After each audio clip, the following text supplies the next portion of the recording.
Hi, hello, welcome to my channel. This is Revathi Saravana's world channel live in chat.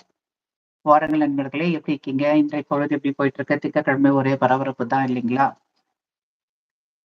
Week first டேன்னு பார்த்தீங்கன்னா, எல்லாரும் வேலை எப்படி போயிட்டு இருக்கு?